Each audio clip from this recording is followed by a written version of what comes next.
What's up, guys? This is going to be a very interesting experiment here because I have from the first time my new backdrop. Although you can tell that it's very wrinkled, don't worry about that because it's actually going to have to come down because I have to replace a part up there, and while it's down I will get all the wrinkles out. It's also going to be an experiment for the microphone to find out how well it rejects noise. This is not from my mouth. There's somebody out there mowing the yard, the kids are in the room, and there's a dog out there that's barking like crazy.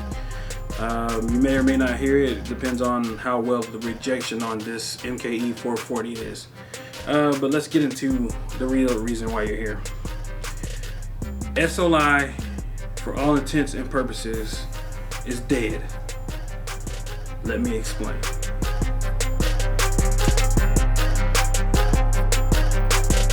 Welcome to the channel. This is Techno Stove. So guys, this video is a response to all the criticism I received on the SLI is dead video that I did about 3 months ago. Still receiving that criticism, and because I was in a transition period moving into this new house and had to do a ton of work to get this new office set up, I didn't have the time to actually do a response video to that back then, or any other follow-up videos for that matter. Let's start out by saying that, number one, I never said in the video SLI is dead. Why did I put that in the title? One of my Patreon supporters, Christian Madison, was the first person to respond to the video, and his comment was SLI is dead. So I decided to take that comment and put it in the title of the video to boost the SEO. The video at the time was only it was about 48 hours old, 2 or 3 days old. Had like 300 views on it, and that was not cutting it out. I had made 2 other videos prior to this one, and all 3 of them were doing like crap. I think I had like 900 views between all 3 videos. So I decided, I'm going to beef up the SEO, which is what a responsible YouTuber does who's doing this as a business and needs views. I'm not really making money off these videos, guys. I'm not getting paid. They weren't sponsored or anything. But for a channel like mine, the number one most important thing for my channel right now is growth, period. So when I put out videos of this caliber, they have to have views on them. So yes, I went in there and I changed it to a clickbaity title. I'm sorry, it is what it is. Now, that doesn't change how I feel, though. I still believe SLI is dead for all intents and purposes. Not necessarily why you may think, though, and that's what we're going to get into. I'm going to cover the topics that I respond to most in the comment section, but I also want to go into why I think personally it's dead. So let's go ahead and start out with that. I'm approaching this video. I approached that video from the standpoint of somebody that was upgrading their GPUs, which is what I did. I went from the Titan X Maxwell's to the 1080 Ti Pascal video cards, which was a huge upgrade. And I wanted to make a video for other people who are upgrading. Now, I know some of you guys are big time ballers. Y'all have, money coming out the, everything. And to drop $1,400, well, $1,500 after taxes on a couple graphics cards is nothing for you. But for most people out there, and most of my viewers, and that should be true for pretty much any channel on YouTube, most people can't afford $1,500 on a graphics card. Or if they can, that may be, pretty close to the limits of their budgets. We're talking about 2 graphics cards that cost more than, a good 75% of consumer PCs out there. Probably higher than that. I'm not even sure what the average price of a PC is nowadays, but you can get a pretty good PC for $1,500, and I spent that much money on 2 graphics cards. So if somebody's upgrading a computer, they have an old CPU, they're probably using old architecture, old chipsets, and you would be surprised how many people I come across that are still running Sandy Bridge and Ivy Bridge CPUs, and they're upgrading to new hardware. I see it all the time, even in 2017. So if you want to know what components should I buy that are most important, which will result in the best upgrade, what do you tell somebody? Well, number one, you want to upgrade your GPU. If you're running an old anything, pretty much a 980 Ti or a 780, it's definitely if it's a 7 anything, but a 980 Ti, Maxwell, Titan X's, anything from last gen, you definitely want to upgrade. It doesn't matter which card you get as long as it's like a 1070 or better. But you want to go all out, and the average gamer's requirements is 60 FPS and possibly 4K or 1440p gaming, right? The average gamer does not buy a 144 hertz panel. Those kind of things are for people who are more enthusiasts or more on the elite side of things. A 144 hertz monitor, although they are getting a lot cheaper, it's still not a common everyday thing for everybody. So now, if you're buying a 1080 Ti, assuming this is not your first high-end graphics card, maybe you have a 144 hertz panel, but chances are you game at 1080p because you're upgrading for something else. A 1080 Ti, a single 1080 Ti, will hit 144 hertz in most games at 1080p. It's that powerful. I mean, it will go well beyond 144 in a lot of titles. I saw with my architecture, which I will get to in a minute, slower CPUs,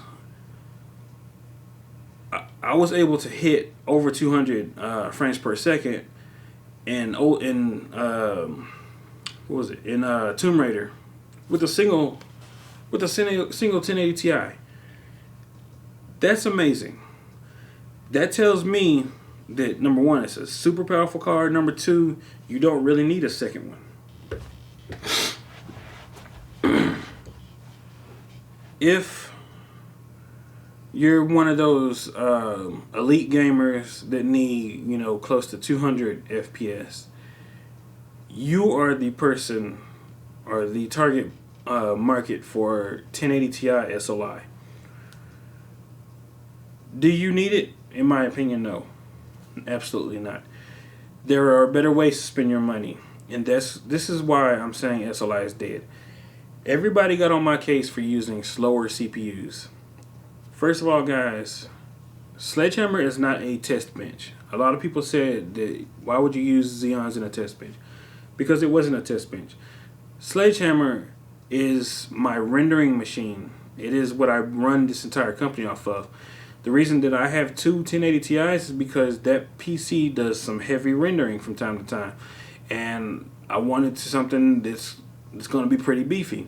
Why did I upgrade from Titan X's to 1080 Ti's? Because the 1080 Ti's have H.265 support. I believe it's called HVEC. I forget. We'll go over that some other time. But the point is, I needed H.265 support on that machine, and the Maxwell video cards didn't have H.265. You need a 1080, you don't need a 1080 Ti, but you need a Pascal graphics card for H.265. Now, I was considering the Titan XPs before the Titan XPP came out. But the high price is what kept me from doing the upgrade. But when they came out with these cards, which were nearly identical to the Titan XP, even in fact, they're actually a little faster, it was a no-brainer. Go ahead and buy these instead of getting the Titan XP. So that's what I did. That's why I have them. That's the machine I have. The processors run on average about 2.8 gigahertz. I know the 2.3 base, but they run on average 2.8 gigahertz. I rarely ever see them go below that. They turbo up to around 3.79 when they're being pushed really hard. That is still slower than a 7700K. Yes, it is. But I'm not going to build a test bench just for the sake of proving whether or not SLI is still valid or not. When a single 1080 Ti can not only hit well over 100 FPS in 1080p gaming, but in pretty much every game that I have, including Wildlands, after all the patches and updates were released, like I said it would, in 4K will hit over 60 FPS.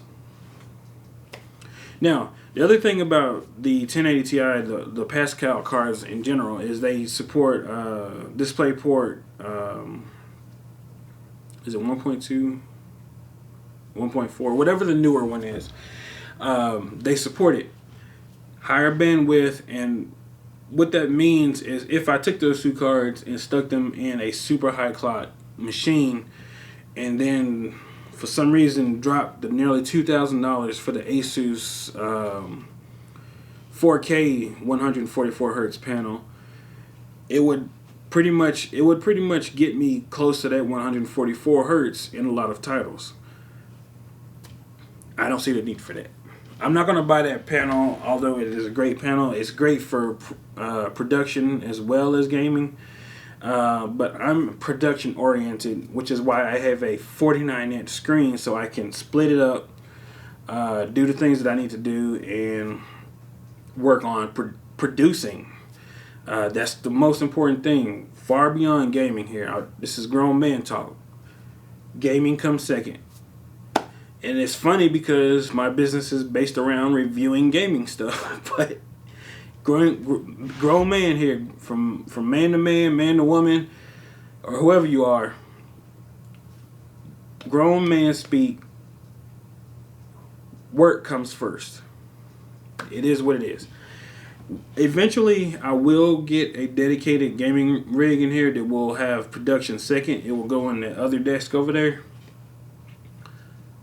But that's not right now. That's not here. That's not right now. For Project Sledgehammer, the priority was getting those two cards. Now, I'm not even running SLI anymore. I've completely removed the SLI bridge because SLI actually hurts rendering in some programs. For some reason, it sees SLI and treats the cards differently, and the rendering time actually increases just because you have SLI enabled. And because every time I install new drivers, it re-enables it, and then you have to close like 50 programs just to change the settings. I just took the bridge out of there because it was too much trouble for me.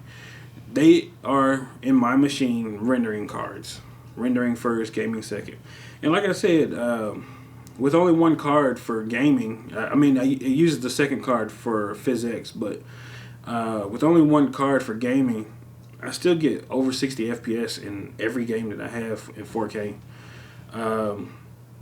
Now, let me go through these topics right here real quick. Let me see. I've covered number one. I never say SLI is dead in the video, and now you know why. Guys, remember, I spent over $1,500 on these graphics cards. It's my right to make a video that gets views, and I'm not sorry for that. I had 300 views on this video when I first 2 days after it was made, but now here we are 3 months later, and this video has over 65,000 views, and it is the third most viewed video on my channel. So no, I'm not sorry about making it clickbait. You can expect different videos in the future. Obviously, people don't want to hear about what I put in my render rig when it comes to gaming. So that probably won't be done again ever in that context. It may be done again as far as this is what you can expect with a graphics card on a slower CPU for people who are upgrading. But I won't do another video that is targeted straight at high-end gamers, because a lot of you obviously didn't like that. Number two, why didn't I use a 7700K? Because I had already spent $1,500 on graphics cards. I wasn't about to drop another $1,500 to buy a CPU, RAM, motherboard, a place to a workbench of some kind, test bench of some kind to put it all on, and build a test bench system just to run these tests. No, it's fine if you already have a computer and you're upgrading to the 1080 Ti and you want to know, should I get two 1080 Ti's or should I get a 1080 Ti and upgrade the CPU? Chances are, if you have a PC that you're already upgrading, that you can do a 1080 Ti and upgrade to a faster processor and RAM and still come under, well under that $1,500 price that I paid for these two graphics cards. Which is why, again, going back to the title, which is why I say SLI is dead, because there's better use of your money. Don't spend $700 on a second GPU when one will get you, over 60 FPS and 4K on slow CPUs, let alone faster CPUs. It just isn't worth the money. Just spend your money elsewhere. There's better uses for it. But the reason I didn't do 7700K is simply put because I didn't have one. I don't have Intel and AMD and Asus and Gigabyte and MSI. None of those guys send me free hardware. Everything that you see on this channel, I have to buy. Everything except for like cheap stuff that I review, controllers every now and then, stuff like that, I get for free. But the high-end stuff that I do on this channel, that I review and make videos about, that stuff is bought by me. Number three, why would you ever use Xeon processors to test gaming hardware? I've already gone over this before, but I'll say it again. Project Sledgehammer is not a test bench. It is a rendering machine. I never once state that I'm using a test bench, so I'm not really sure where people got that from. In fact, I even showed video of me opening the side panel on my PC and upgrading, taking out the old Titan X, excuse me, and putting in the new hardware. But for some reason, people thought I was using a test bench. I'm not. I wasn't. That is a rendering machine. And I have a whole video series over that PC if you want to see that. Let's see. Oh yeah, the other thing, people were saying, well, I get better results on 1080 Ti or the original 1080 or 1070s or whatever have you. Guys, when I did these tests, the cards were literally like $3. Wow, brain farts right now. They were 3 days out of release. I mean, seriously, I got the cards and I didn't do the test the first day, but I started like the second day running all the tests, everything. The drivers that were out were brand new drivers. The game Wildlands, which I threw into the test, was a brand new game that had just came out like the day before the cards released. So pretty much everything was like brand new. But if I had done the follow-up video that I wanted to do, you would have seen that Wildlands does a lot better now. I mean, we're into the 60s and 70s in 4K with ultra settings. And the other games, do well as well. But now that the drivers have matured, everything across the board does better. And that's still with the processors that I use. Again, if you use faster processors, you will get better performance. And I said that in the other video, but most people didn't watch it long enough to get to that point. There was a video by, let me go to it real quick, by Tech of Tomorrow, where he does pretty much the same test, only with more games. And he came to the same conclusions that I had, that it wasn't really worth your money to buy two 1080 Ti's. He didn't necessarily use the wording that I used, but he came to pretty much the same conclusion, and people were linking his videos saying, look, this proves that, 1080 Ti's and SLI is still working. Guys, it's like saying I can buy a car that's like $100,000, right? And if I spend $200,000 on the car, I can make it go, 20 miles per hour faster than it normally will. Like maybe the top speed was 170, and if I spend that extra $100,000, it'll give me a 20 mile per hour boost on the top end, but it won't be any faster in the low end, or anything else won't be affected. That's what doing two 1080 Ti's is like. Most people don't drive 170 miles per hour, so it doesn't really matter if they can get, unlock an extra 20 miles per hour on the top end, because they never drive that speed. The same thing applies to 1080 Ti's. They simply do not. They simply aren't worth that much money unless you're running gaming monitors and you're trying to push 200 FPS. For most people, that is not the case, and that is why I say it's not worth it.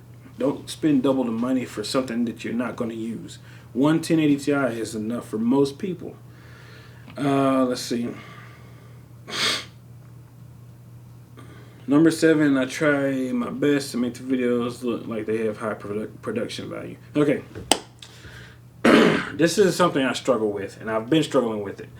Before I even released this channel back in 2015, I wanted to make everything look ultra professional. And as you can see behind me, I haven't stopped. I'm still trying to make things look ultra professional. This channel is not a super huge channel. This is not your average 300,000, 700,000, 1 million subscriber tech channel. It just isn't. I keep my subs hidden now because people judge your channel differently based on the number of subs you have. If you have a low number of subs and people see that, some people think, there's a select few that are like, hey, I want to jump in now and, be able to say, I've been here the entire time, since you first got started. And I really love those people. They're like the most loyal viewers you'll ever have.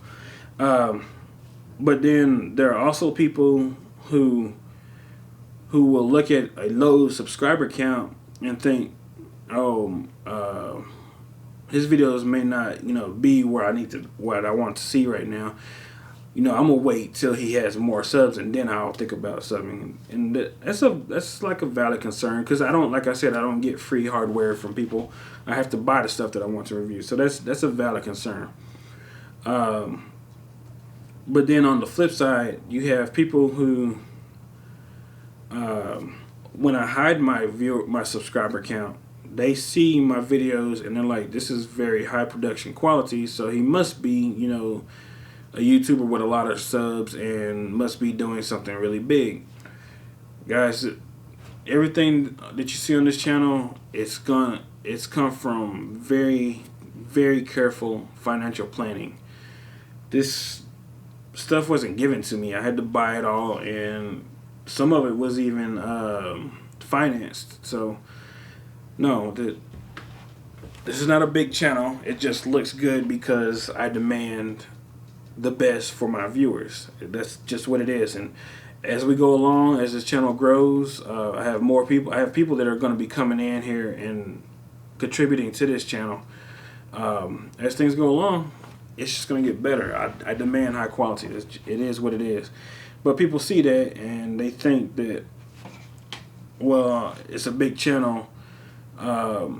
I should expect, big channel things, because they see my production value and expect big channel things. And then they see some of the stuff that I'm doing and they're like, why are you doing that? And they don't really understand it. Just because I have high quality videos doesn't necessarily mean you should expect, $15,000 liquid cooled PCs every month. Although I wouldn't mind doing that. But we're not there at this point. And let's see, there's one more, I believe.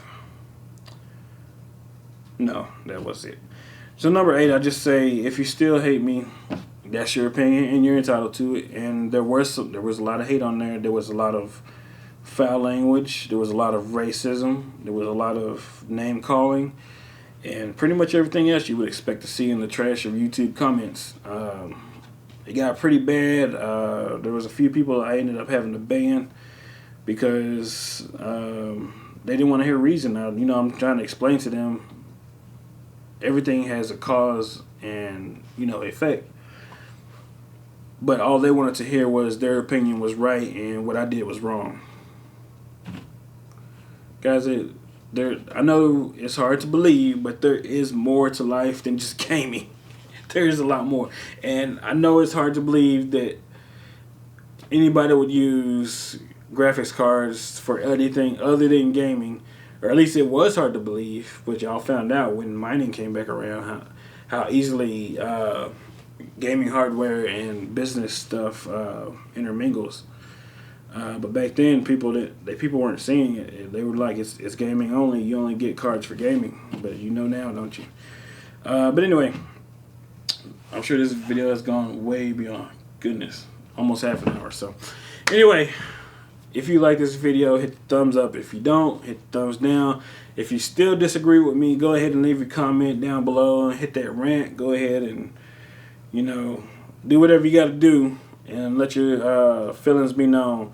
Please try to keep it respectable, though. That's all I really ask. Try to keep it respectable. This channel is made for all age groups, young to old. So, yeah, just try to keep it respectable.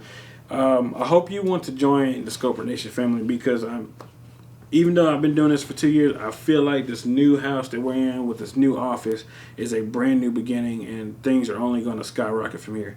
I have tons of plans, and I have lots of ambitions, and this huge office that I'm in is great. So, hope you enjoyed this video. If you didn't watch the State of the Union address, I go into a lot more about what I plan to do. So anyway, I think that's it. Hit the subscribe, and I'll see you in the next video.